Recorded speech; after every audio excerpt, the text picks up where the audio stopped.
Hello, everyone. This is Tom Fox, back for another episode of the ACI-FCPA and Global Anti-Corruption Speaker Series Podcast Preview.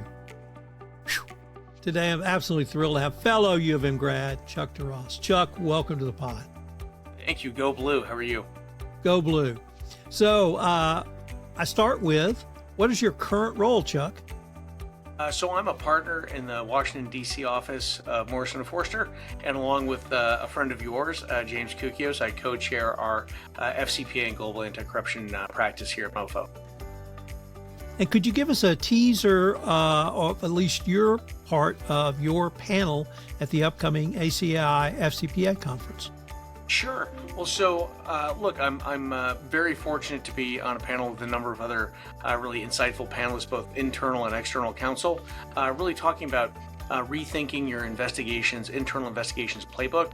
So everything from thinking about what the administration's been talking about in terms of priorities, so that companies are kind of recalibrating where they're going to be spending their resources, where they want to be sort of focused on triggers or red flags in terms of broader risk categories.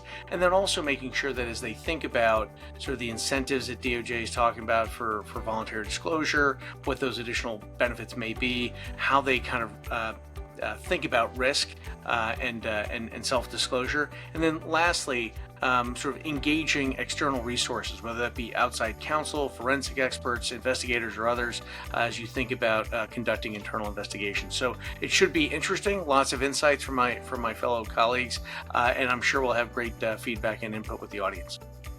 And Chuck, I'd like to end by asking you the following. What do you hope to get out of or achieve at this year's conference?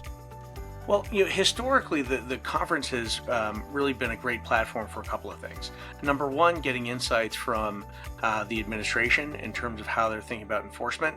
And certainly this year, given sort of the dynamic component of what's been going on, first you had the executive order, then you had sort of the Blanche memo in June. There's been a lot of policy statements that have already been out there, including on monitorships as well.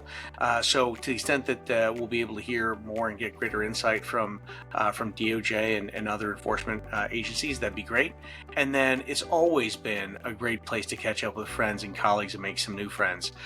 Really, whether it be some of my former colleagues I used to work with, some excellent people I know in the defense bar, and then obviously all of our friends in both legal and compliance in-house. It's a great platform and opportunity to meet up with all those folks and catch up. Well, Chuck, I, for one, am greatly looking forward to your presentation. I have been on a campaign for two things. Number one, to say how important in 2025, I think internal investigations are and still have become.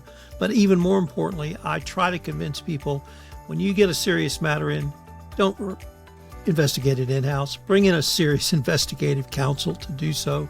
Yes, a lawyer can take a deposition. Yes, a lawyer can do an interview. But I think you need a really top-notch internal investigative team from outside to really do a top-notch investigation. And unfortunately, we've seen some investigations that were done in-house that I think bore that fruit out. But I look forward to seeing you and catching up next month in Washington. Excellent. Well, as always, Tom, great to catch up.